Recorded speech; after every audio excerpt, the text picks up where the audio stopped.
What's our This is a three-step framework I have used taking over six figures in profit and payouts. I made an Instagram reel and a TikTok about this, and it gained a lot of traction, which is awesome.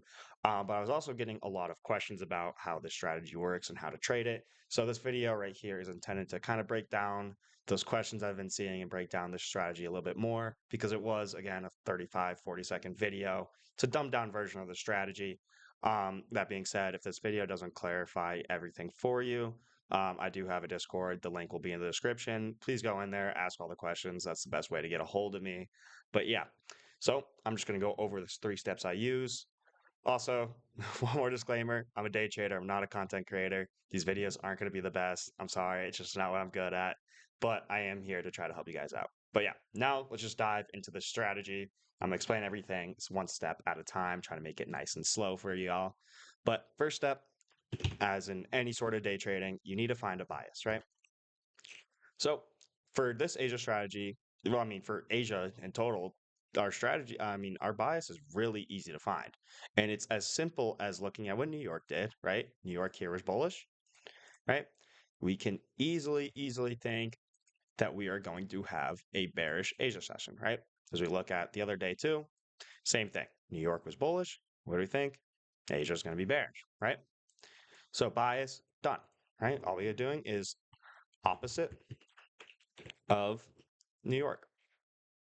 And then we also, through back testing, depending on the market conditions we are in, this is about an 80% accuracy, right? And it can go all the way down to like a 70%, depending on the market conditions we are in. If we're in a zone and we're just chopping and we are in this huge range market, then it's obviously going to change a little bit. But if we're in a trending market like we are here, then this is about 80% true, right?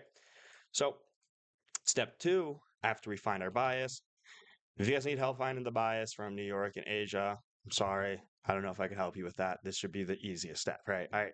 But like step two, we're waiting for direction, right? So what we want to see is direction in our bias. We are not switching biases on Asia. I am not, if we have a bullish New York and then we have a bullish Asia, then I'm not trading it. That's simply a no trade day for me.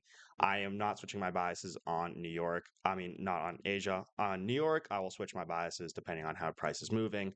But the way Asia trades is I'm not doing that. Asia doesn't reverse.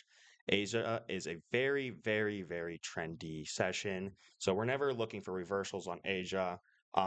New York will have those liquidity sweeps, manipulations, and pumps and all of that stuff.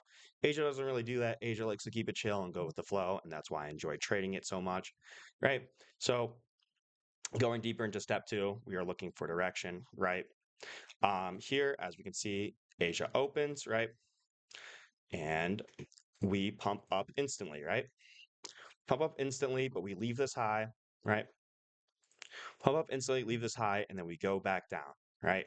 So if you guys have ever watched any sort of videos on day trading, this is a simple downtrend, right? We now have right here a lower high and then this lower low and then again this lower high, right? So what you could do is one, you could take a risky trade up here, but the safer bet would be to take the trade down here, right? So we're waiting for that direction. We have direction follows, and it follows our biases, right? We go down to step three and we are looking for a retracement, right? Normally, and which I will use the most in Asia is actually just the 50% of our area. A little tip and trick I like to use to measure out these zones is looking at the 3-minute time frame. Don't ask me why, just trust me, backtesting data, it's awesome, right? So after we have Asia pump up, go down here and boom, confirm our downtrend, right? Right here, we actually, easy as this, we mark out our 50% zone. As you can see, price actually respected it perfectly.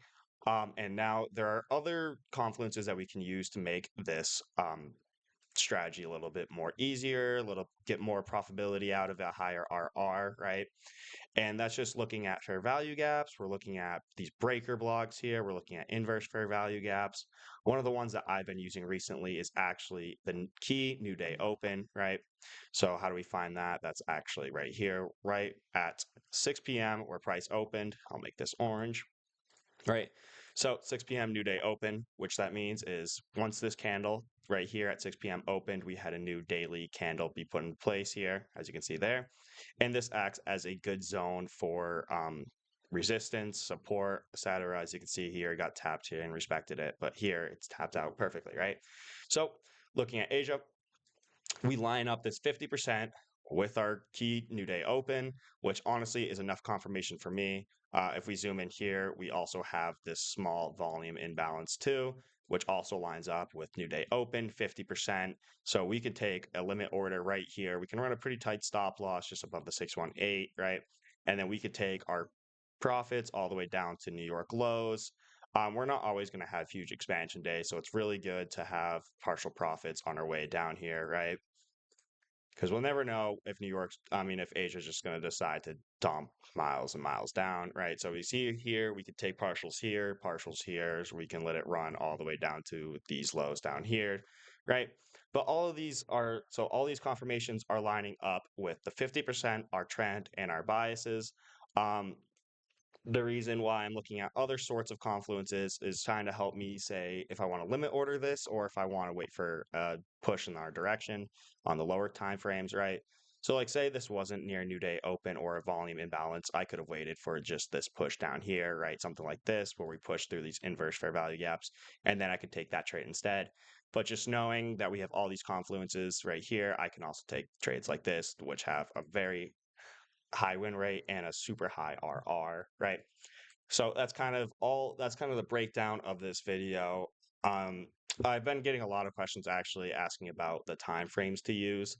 If you've been trading for a little bit, you'll know there's no real just one time frame to use, right? So what I'll say as a good just like kind of basis to look at for time frames is for trend, we want to look at usually our 5 minute, right? 5 minute for the direction of our trend, right? We can see here 5 minute is clearly bearish, right? And then we can also look at, yeah, so 5 minute for trend, looking at our direction, right? Good rule of thumb is the 5 minute, maybe the 3 minute too as well. 3 minute looks pretty good, but we're looking at 3 to 5 minute for that. And then for our entries, we are going to usually just be looking at the 1 minute chart. All right. So that kind of answers that question for what time frame to use. But then again, timeframes that you're supposed to be swapping through it all. It takes a little bit of market experience to tell, but yeah, that's kind of the easiest version I can explain this trading strategy, right? As you can see, this trade obviously plays out. But yeah, so as this is a super easy version. I'm sorry if I went a little fast. Trading has become like a second nature to me, so I know I can skip through a bunch of things. But yeah, this video is really intended to help you guys that are in my comment section, DMing me on Instagram and TikTok. So hopefully this video helps you out. If you still have more questions, just join the Discord. Please just join the Discord. I'm literally live streaming these trades and my market, my mind, like this every single time. But yeah, thank you guys for watching. Comment, like, subscribe. See you guys later.